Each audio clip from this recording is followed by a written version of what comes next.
That. Well, President Trump's show of force against Syria, a stark contrast to President Obama's empty red line promise back in 2013. Perhaps no one understands this more than our next guest, a Syrian refugee who survived the horror of Assad's regime's 2013 chemical attack. His message to President Trump is a simple one: thank you. Joining us now to tell his story is activist and former Syrian rebel Qasim Eid. Nice to see you this morning. Qasim, you're in Germany this morning. When you saw what unfolded from the Trump administration in Syria over the past 72 hours, what was your response? Good morning, and thank you so much for having me. We've been waiting and screaming for help for more than 6 years, while the Obama administration just stood back and watched us getting slaughtered by the murderer dictator Bashar al-Assad. 500,000 people got killed, 12 million people got displaced and became refugees. That little boy Ilan Kurdi drowned in the sea, and so many others died while they were trying to flee for their own lives.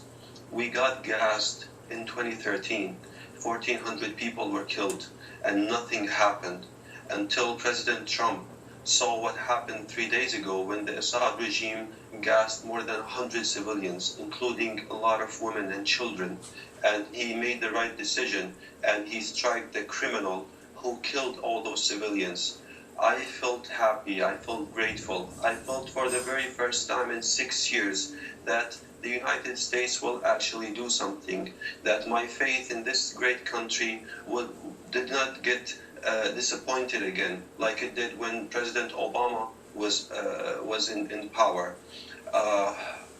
Sir, I just want to say, I learned English from reading a forbidden magazine called Reader's Digest, but I learned English because I fell in love with the United States since I was 5 years old. We were taught in school that the United States is an evil country. It's the evil power in the world. But while reading about that country, I found out that what we're getting taught is wrong. I had a lot of faith in the United States. I used to tell my friends during the demonstrations when the Assad regime used to kill us while we were chanting for freedom that don't worry, the United States will help, that someday, somehow, they will come and do something. But President Obama let us down for more than 6 years until President Trump showed up and he made the right decision by striking the criminal. I feel very grateful.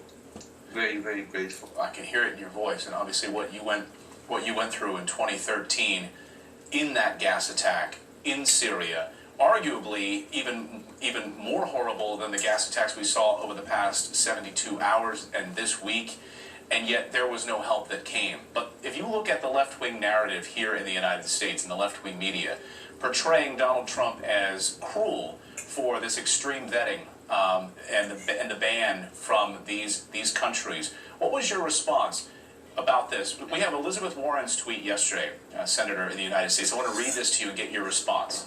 If Donald Trump truly wants to help Syrians fleeing murderers, he should drop his effort to ban their children from America immediately. But you don't agree with that. You want to go back to Syria.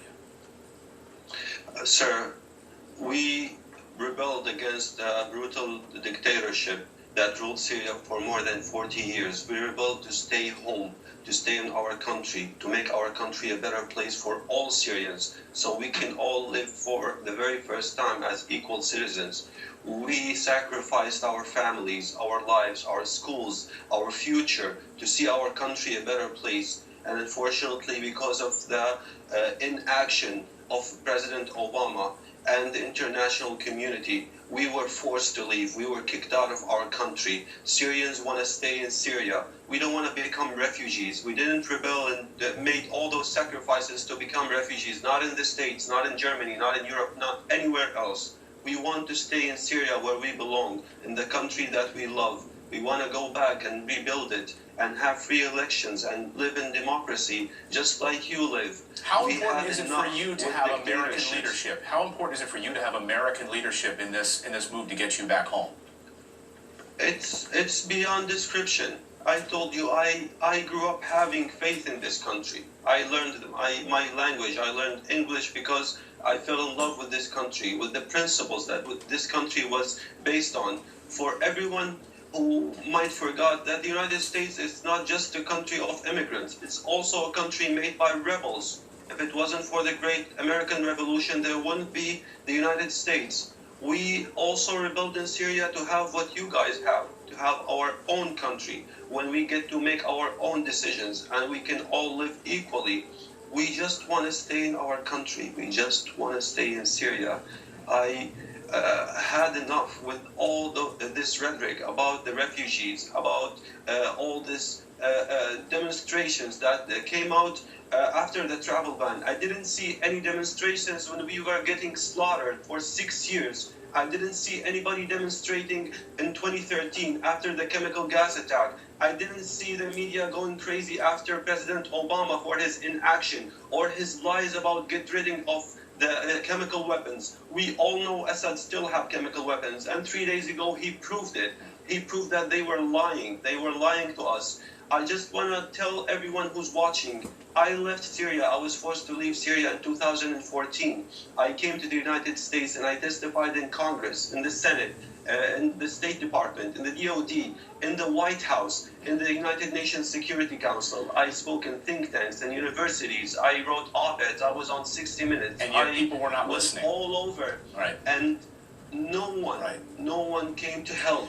I left the United States last year out of disappointment, not out of travel ban. Unfortunately, we're going to lose our satellite here, Kasim. We all, I think, want you to be able to return home, and hopefully you'll be able to do that soon. Kasim Eid, who's in Germany this morning, we appreciate you joining us. Nigel Farage will be up next. Thank you, Kasim.